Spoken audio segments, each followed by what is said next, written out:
どうもこんにちは、川口健です。今日は靴の解説をやっていきます。今日解説するのはクブ仕立てとフルハンドメイドの違いです。フルハンドメイド、十分仕立てとも言ったりしますが、非常にマニアックなんですけど、やっぱね、こういった革靴、こだわりの品にとってはかなり重要な部分になってきます。オーダーをお受けする際にもクブ仕立てとフルハンドっていうのが選べる場合があるんですけど、それぞれの違いをね、どういったメリットがあってどういう良さがそれぞれにあるのかっていう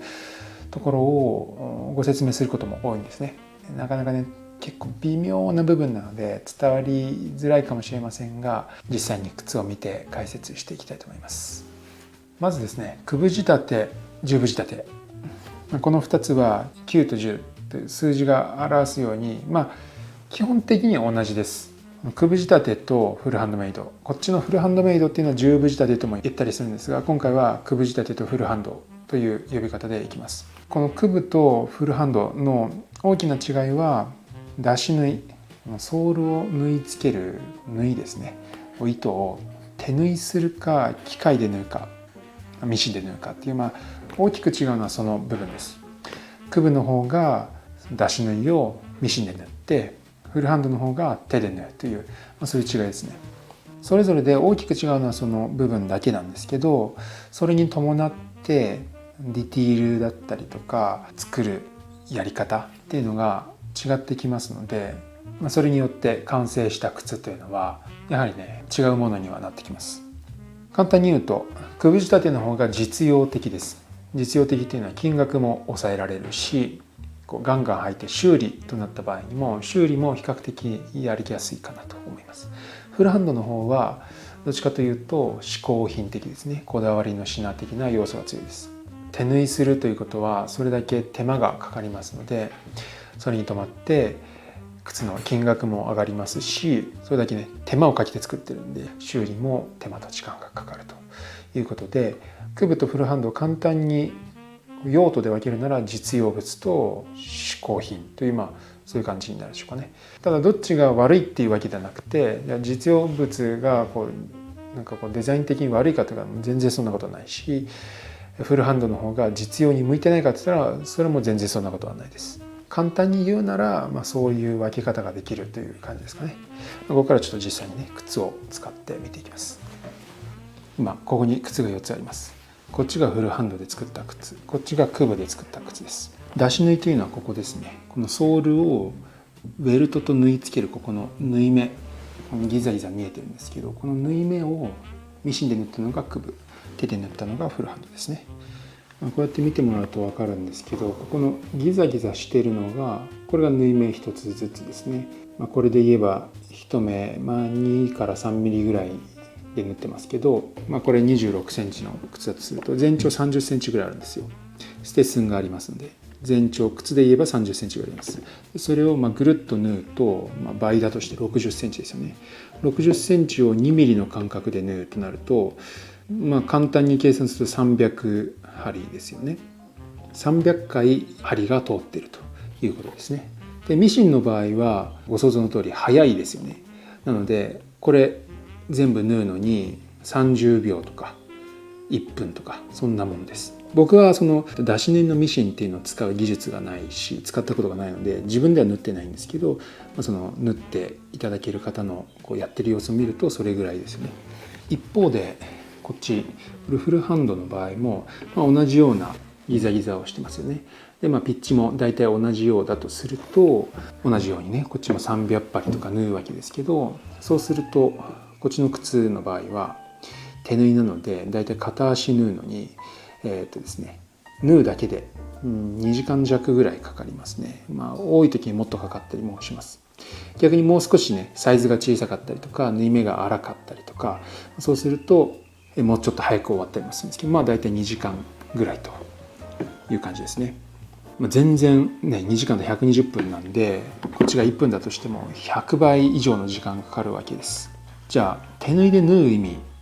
ね、そんなわざわざ時間かけて手間をかけて手縫いする意味があるのかというと、あるんですよ。細かく見ていきますね。じゃあまず構造的にいくと、どちらも実用的に全く問題ないです。履き心地はフルハンドにした場合、クブにした場合基本変わらないですね。でどっちもソールが縫い付けてあるので歩いてて剥がれることもないし頑丈に作られてます。ただ縫いの構造が違いますね。こっちのクブの方ってミシンで縫ってるので、ミシンって上糸と下糸っていうのがあるんですよ。これが下糸、これが上糸だとすると、上糸と下糸というのは常に上糸と下糸です。縫う時にはこう上糸と下糸を絡めて交差させて、またこうなって交差させてこうなってっていうこの繰り返しです。だから上糸は常に上にあって下糸は常に下にあります。こういう構造をしています。逆にこのフルハンド手縫いの方の縫い目というのは上糸と下糸は交互に上下します。1針目でこうだったら2針目ではこうです。こういうふうに1針ずつこうね上下していきます。ちょっとね表すの難しいんですけど、なので極端な話で言うと上糸下糸ミシンで縫ってある方はどこか一部分がほつれると全部ほつれる。ただこっちのフルハンドの方は1個がほつれても一目一目がこうね交互に噛み合っているのでほつれることがないというのはまあ構造的にはそうなっています。じゃあクブほどけちゃうんじゃダメじゃないかという話になっちゃうんですけど、実際は全くほどけません。というのもですね、布のステッチと違って革のしかもこういう分厚いソールのステッチというのはですね、革と糸の摩擦によって止まっている部分かなり大きいですね。なので例えば1箇所が切れたとしてそこからじゃあほつれるかっていったらそんなことはなくて、全てのこの穴で糸と革がぐっと摩擦がかかってますので、それによって、ほつれていかないんです。基本的にはほつれないです。だからほつれてソールが剥がれるってことは相当履き込まない限りはないですね。構造的に理論上はフルハンドメイドの方がほどきにくい構造にはなってます。ただそれは正直言って理論上レベルなので普通に使う分にはクブ仕立ては全く問題ないと思います。それが構造上の違いなんですけど、見た目の違いもあります。今ここに4つあるこれはこっちがフルハンドのドレス仕上げ、こっちがカジュアル仕上げですね。こっちはクブのドレス仕上げとカジュアル仕上げです。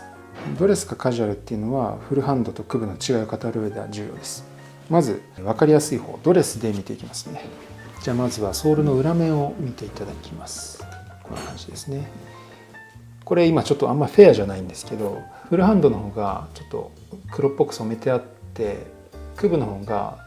革の生成りの色なんですけど、これは別にねフルハンドかクブかっていうのは関係ないです。見てほしいのはソールの造形ですね。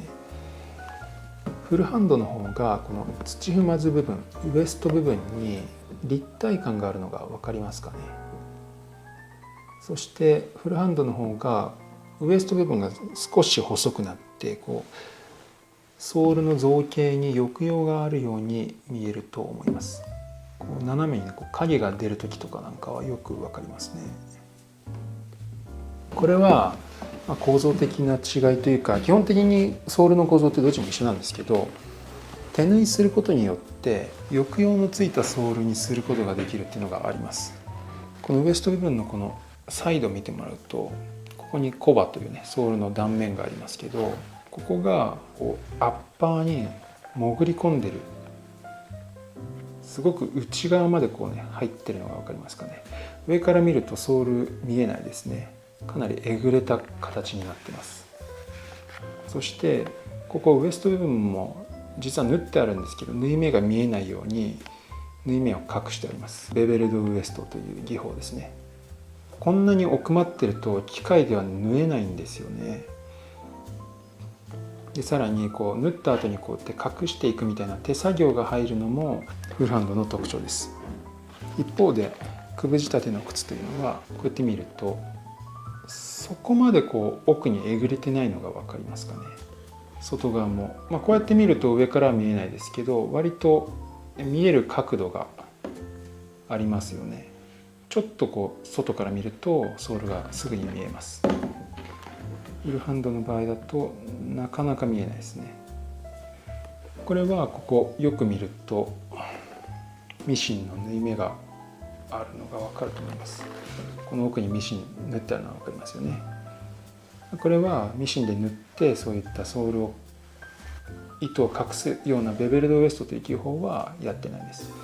基本的にはくぶ仕立てでベベルドウエストにはならないですね。というようにこのクブとフルハンドではソールの造形っていうのが違ってきます。こちら嗜好品的なより美しさを突き詰めたような造形にすることができます。ただねこれ忘れてはならないのがソールなので履いてる間見えないですね。そして今これすごく綺麗ですけど履いてしまうと当然ソールは削れていくので美観はやはり損なわれてきますよね。じゃあこのクブが美しくないかつは全然そんなことがなくてすごく綺麗じゃないですか。だからどこまで求めるかっていうところではあります。じゃあ今度はソールの底面ではなくて上から見て分かるソールの造形ですね。まずはですね縫い方的に大きく違うのがこのギザギザの部分なんですけどどっちも縫い目にギザギザがついてますよね。これは縫い目に合わせてギザギザがついてあります。ただこっちのフルハンドの方はギザギザに合わせて縫ってます。ギザギザの印を先につけてからそれを目印にして縫ってます。一方でクブの方っていうのは同じようにギザギザはついてるんですけどこっちのギザギザは縫い目に合わせてギザギザをつけてます。こっちがギザギザが先、縫い目が先です。そうするとどういうことが起きるかと言いますとギザギザというのはですねウィールという道具を使うんですけど均等にギザギザになるんですよね。その均等なギザギザに沿って縫っているので縫い目も当然完璧に均等になります。一方でクブの方っていうのは縫い目が先です。で縫い目っていうのは基本的には均等ミシンで設定したピッチで均等にいくんですけどどうしてもこの直線部分と大きく曲がっていく部分では若干ピッチがね変わったりします。僕はこの機械を使って縫うことができないので実際にどんな風になるかっていうのはやったことはないんですけど見ているとやはり場所によって微妙にピッチが違ってたりします。ほぼ分かんないです。パッと見はほぼ均等になってます。なのでこっちはこの縫い目に合わせて後からこのギザギザを入れるんですね。簡単に言うとどっちの方がギザギザが均等に入っているかという部分が違います。またですねこのギザギザの造形なんですけどうちのフルハンドの方がしっかり入る傾向にあります。しっかりみちみちに山がギザギザの三角の山が立ちますね。一方でくぶ仕立ての方ギザギザ入ってますけど微妙に三角の山ちょっと質感違いますよね。そういう微妙な違いもあります。ただ本当に微妙なのでよく見ないと分かんない場合もありますね。あとですねここでちょっと言っとかなきゃいけないのは今紹介しているこのくぶ仕立ての靴っていうのは普通のくぶ仕立てではないです。一般的に工場生産品とかでくぶ仕立ての靴ってあるんですよ。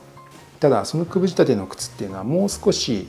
くぶ仕立てっぽいというか手作業感が少ないですね。この靴は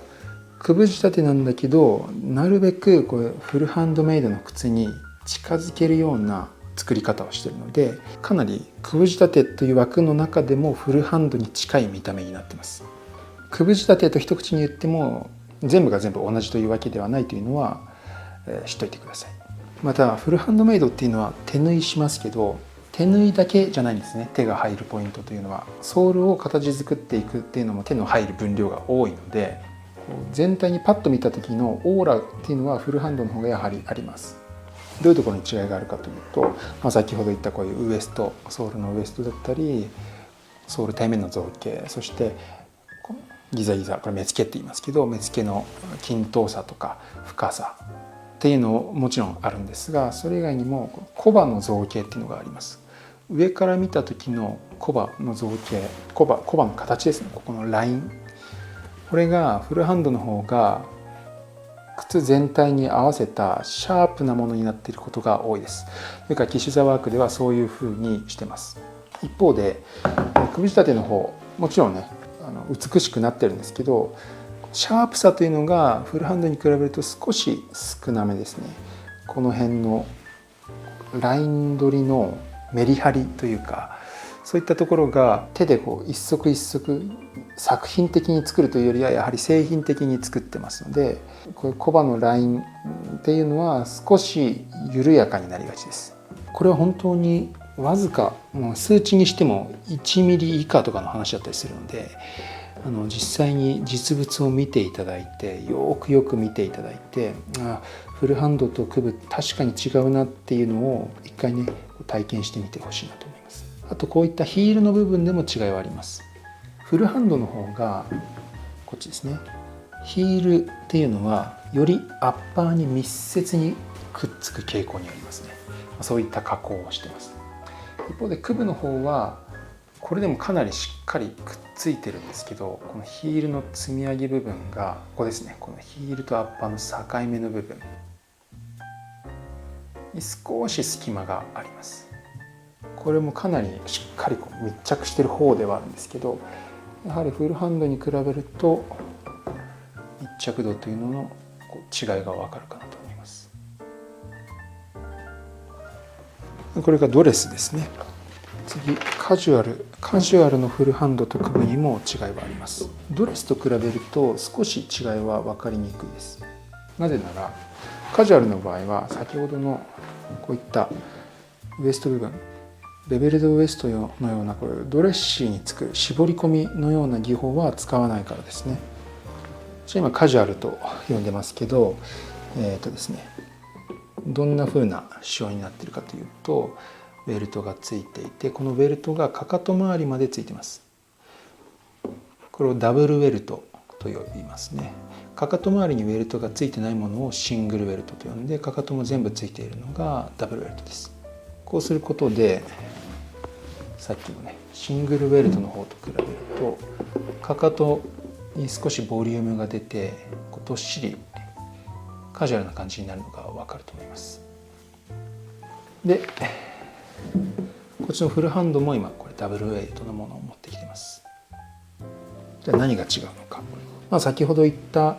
こととほぼ同じなんですけど、このギザギザ目付けの入り具合が違います。こっちがフルハンド、ギザギザの三角がよりはっきりと均等に入っています。こちらのクブはそれに比べると少し隙間があるような感じがしますね。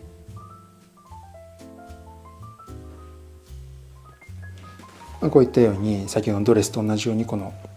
コバの目付けの違いっていうのが一つ、また先ほどのコバの造形の違いですね。一応上から見るとこの部分のコバのライン結構直線的ですよね。そしてつま先に行くと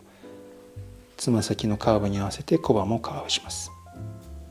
くぶ仕立ての場合はここの直線感というのはフルハンドに比べると少し薄いですよね。若干曲線を描きながらそのままつま先のカーブに突入します。本当わずかなんですけど、この微妙な違いというのは全体靴として見た時のオーラの違いにつながったりもします。またですね、ソールの底面なんですけど、カジュアルの場合は先ほどのようなベベルドウエストのことはやりませんが、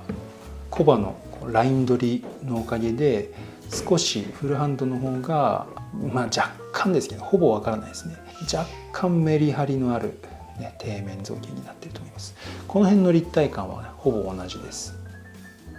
先ほどのドレスの方でも同じなんですけど、もう一つ違いがありまして、ウェルトとアッパーの食いつき具合というか、ウェルトとアッパーの位置関係微妙なんですけど違います。本当にこれ一番微妙です。前から見るとくぶ仕立てこんな感じです。グッドイヤーウェルトっていうの靴ってこのウェルトとアッパーの間がもっと隙間があるんですよね。ソールの上にアッパーがポンって乗ってるような、ここに下向きにカーブしていくのがあります。グッドイヤーの靴、お手持ちの靴であれば見てみてください。くぶ仕立ての靴、キシザワークのくぶ仕立ての靴でいうと、ここのアッパーとウェルトの境目のここのラインというのはすごく大事にしてまして、なるべく隙間がないようにアッパーとウェルトソールがみちっとくっついているような形を作ることを意識してますね。くぶ仕立てでもそういったアッパーとソールの密着感っていうのは出ているかと思います。ただこれがフルハンドになるとより密着感が出てくるんですよね。わかりますかね。ちょっとこれはあんまりわからないですよね。この辺見るとわかりやすいかな。こうソールとアッパーが垂直になってるみたいな、そんな感じですね。みちみちっとくっついてます。わかりますかね。少しこっちの方がここの隙間があるというか、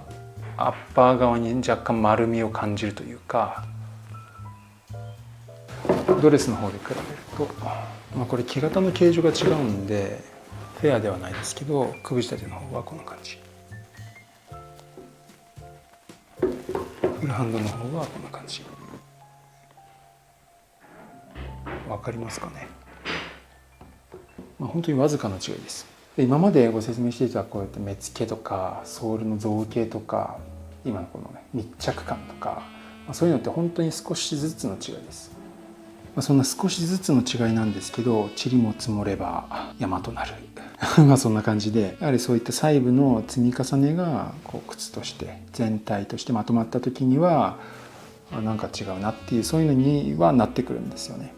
で僕は自分の靴だったらもちろんね、フルハンドで作ったかクブで作ったかっていうのは分かりますし、他の人の靴を見ても、全部が全部確実に分かるとは言わないですが、結構分かると思います。やっぱりそれだけ、見る人が見れば違いっていうのはわずかなんだけど分かる、そういったものになってます。フルハンドとクブを比べてフルハンドだとよりいいってずっと言ってるんですけど、それは当然のことで、それだけフルハンドメイドっていうのは手間がかかってより良くするためにやってますので良くなってます。ただ良くなってないのは金額ですね。フルハンドにすれば金額が上がります。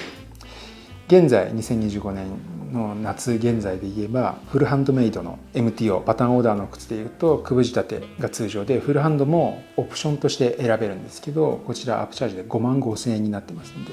それだけの手間が金額に反映されてしまいます。で最初にも言ったように、それだけ手間がかかるので修理にも手間がかかって修理も値段が上がります。で時間もかかります。で基本的にフルハンドの場合はそれを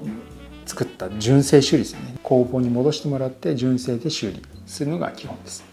くぶ仕立ての場合は技量のある町の修理屋さんでも修理することはできると思います。じゃあどっちがおすすめかって言ったらですね、それはやはり用途によるんですね。ラバーソールの場合はくぶ仕立て一択です。なぜなら手縫いが基本的にはできないですね。またガンガン履くような靴っていうのはやはりくぶ仕立ての方がいいかなと思いますね。ガンガン履くということは修理のタイミングも早くやってきますので、修理のことも考えるとくぶの方がいいかなと。じゃあこれぞ本格的な革靴、ビスポークのような革靴が自分の足に完璧に合った靴が欲しいっていう場合は、クブでも正直いいと思うんですけど、